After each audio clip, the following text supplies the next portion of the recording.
Hey guys, Blessing here. Boris Johnson has finally announced he would quit as British Prime Minister.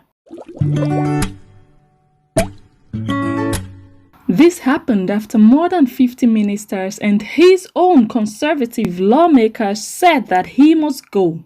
Now, before we listen to Boris Johnson's resignation speech, let me briefly summarize what led to this decision. So this entire crisis started after Chris Pincher, who was appointed by Boris Johnson and who also held a government role, was forced to quit after accusations that he got drunk at a club and inappropriately groped men. It then emerged that Boris Johnson was actually briefed of these sexual misconduct accusations, but yet Boris Johnson went ahead and appointed Chris regardless. Boris Johnson later claimed that he had forgotten about the incident and then he had to apologize. And this was in addition to previous scandals that Boris Johnson had already been involved with, and all of this caused some cabinet members to go to Downing Street yesterday evening to tell Boris Johnson that the game was up for him. Initially, Boris Johnson refused to go, he refused to resign, and he even went ahead and sacked one of his top ministerial team who told him also that he needed to resign. But by this morning, it became very clear that Boris Johnson's resignation was inevitable after a slew of resignations poured in, which rendered him more or less isolated and powerless. Let's go ahead and listen to his resignation speech. I appointed a cabinet to serve as I will until a new leader is in place. So I want to say to the millions of people who voted for us in 2019, many of them voting Conservative for the first time, thank you for that incredible mandate.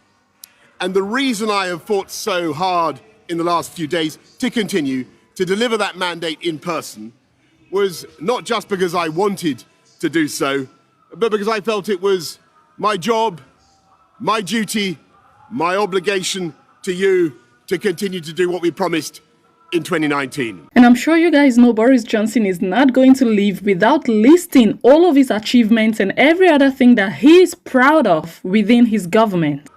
And of course, I'm immensely proud of the achievements of this government, from getting Brexit done to settling our relations with the continent for over half a century, reclaiming the power for this country to make its own laws in Parliament, getting us all through the pandemic, delivering the fastest vaccine rollout in Europe, the fastest exit from lockdown, and in the last few months, leading the West in standing up to Putin's aggression in Ukraine. And at the same time, in this country, we've been pushing forward a vast program of investment in infrastructure and skills and technology, the biggest in a century. Additionally, Boris Johnson left a quite reassuring message for the next leader. And my friends, in politics, no one is remotely indispensable.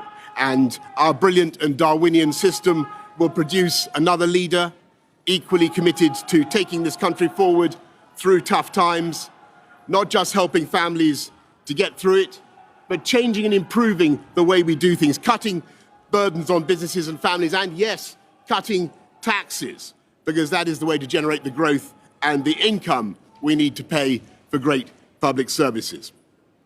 And to that new leader, I say, whoever he or she may be, I say I will give you as much support as I can. And finally, a heartfelt message to the British public, thanking them for their patriotism. And to you, the British public, I know that there will be many people who are relieved, and perhaps quite a few who will also be disappointed. And I want you to know how sad I am to be giving up the best job in the world. But them's the breaks.